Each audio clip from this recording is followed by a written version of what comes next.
تقرير مهم جدا جدا معانا عن نادي الاسماعيلي مع مديره الفني كابتن محمد حسام ميدو، كابتن اشرف خضر المدرب العام، وبعض المدربين، بعض اللاعبين، وجماهير، والاهم طبعا جماهير نادي الاسماعيلي ورؤيتهم الفتره اللي فاتت لنادي الاسماعيلي ورؤيتهم لمستقبل نادي الاسماعيلي الفتره اللي جايه، وكلام كتير داخل التقرير عن السوليه وعن شيكابالا. خلينا نروح نشوف ده، وبعد التقرير نستقبل ضيفي العزيز وناقدنا الرياضي الكبير الاستاذ ايهاب الفولي.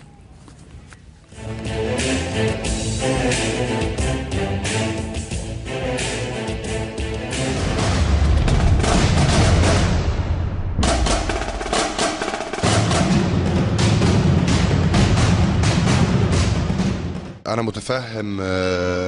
متفهم وجهة نظر الجماهير ان هم نفسهم ان هم يشوفوا بطولة انها تخش نادي الاسماعيلي، خاصة لان نادي الاسماعيلي لم يفز بأي بطولة من سنوات طويلة. لكن احنا قلنا من اول ما تولينا المهمة ان بطولة الكاس بالنسبة لنا هي بطولة تحضيرية للموسم القادم. احنا عندنا بطولتين داخلين فيهم، بطولة الكاس وبطولة شمال افريقيا.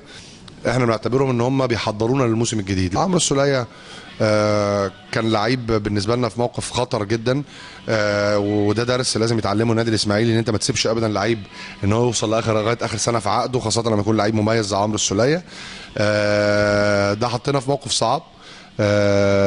احنا اصرينا ان هو لو خرج من النادي الاسماعيلي ان هو يخرج خارج مصر، وحاربنا على كده. انا شايف مباراة سموحة طبعا مباراة قوية جدا، مباراة مهمة.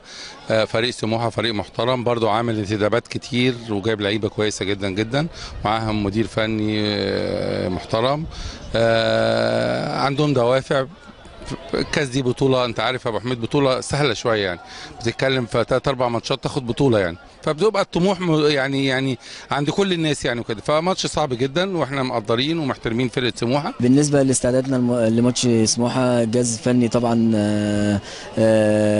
محفظ اللعيبة كويس جدا، كابتن ميدو، ماشيين على خطى ثابتة، وان شاء الله نقدر نعمل حاجة. عمرو السولية لعيب كويس طبعا، بس رحيله عندنا برضو لعيبة مكانه، وانت عارف طول عمر النادي الاسماعيلي ولاد باللاعبين وبالناشئين. بالنسبه لحراسه المرمى طبعا يعني كابتن عصام طبعا قيمه كبيره طبعا في مصر، وحارس مرمى كبير افتقدناه، بس طبعا هو ده تفكيره، هو ده اللي يريحه. هو يعني اي لعيب يعمل اللي عايز يعمله، سواء عايز يكمل في ناديه او يكمل في نادي ثاني.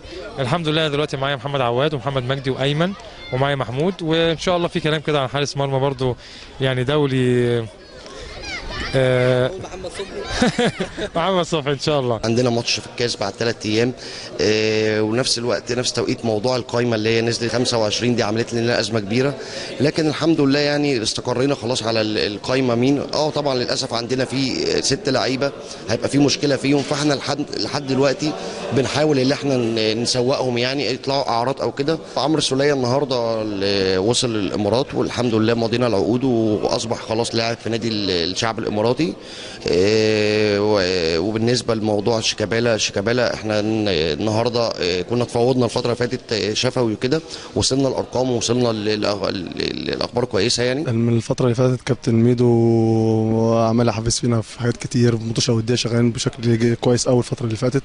نستعد الماتش الجاي، ماتش سموحه، بنركز يعني على قد ما نقدر ان شاء الله. الفتره الجايه احنا بنركز في البطوله، ما بنركزش في يعني، بس بناخد كل خطوه وبخطوه يعني ان شاء الله ربنا يكرمنا ان شاء الله الماتش الجاي، ونقدر نحقق اللي الجماهير بتتمناه. احنا النادي الاسماعيلي ما بيوقفش على اللعيب، لا على عمرو السولية ولا على عمر جمال ولا اي لعيب مشي من النادي.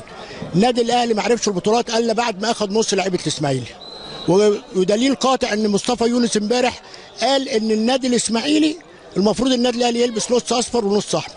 فاحنا ما بيهمناش يمشي عمرو السولية يمشي غيره، احنا عندنا هنا مفرخه شغالين عليها وبتطلع، الدنيا حر عندنا فبتطلع كلهم كتكوت صغير بيلعب وبيثبت لمنتخب مصر ان هو لعيب بالنادي الاسماعيلي. والله ان شاء الله الموسم دوت هيبقى كويس وافضل من الموسم اللي جاي ان شاء الله.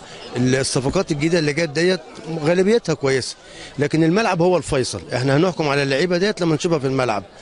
اللعيبه بتمشي واللعيبه بتيجي، والاسماعيلي هو موجود، يعني مهما مشي لعيبه الاسماعيلي هو اللي موجود، وهو الكيان اللي احنا بنتلم حواليه، هو ده الباقي يعني. اما اللعيبه كل اللعيبه دي ممكن في اي وقت يمشي. لا احنا الحمد لله في شويه صفقات حلوه كده جايبينها في نادي الاسماعيلي، ويا ريت يعني كابتن سولية احنا كبرنا الموضوع قوي عن السولية والاهلي. الاهلي هو ما فيش الاهلي ما بياخدش من الاسماعيلي.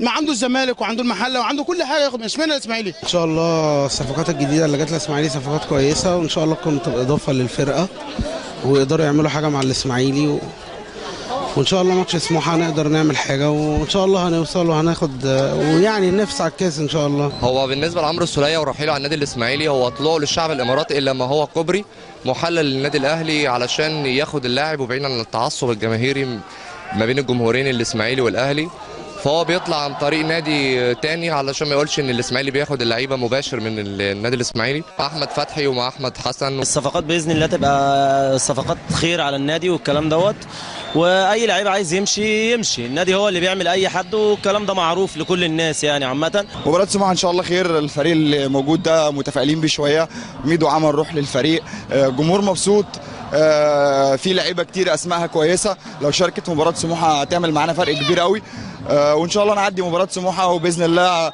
هنخش بقى الدربيات الثقيله اللي هي قبل النهائي والنهائي، وربنا يسهل. ان شاء الله هنكسب وتوفيق كبير، لعيبه حلوه. المباراه تبقى صعبه جدا، بس بالنسبه لو احنا كسبنا هتبقى مكسب كبير جدا. احنا هنبدا نخش في المربع الذهبي، بعدها بتروجيت، بعدها احنا وصلنا النهائي، فبتمنى ان احنا يعني اللعيبه تلعب برجوله بس كده، وان شاء الله باذن الله نصعد باذن الله.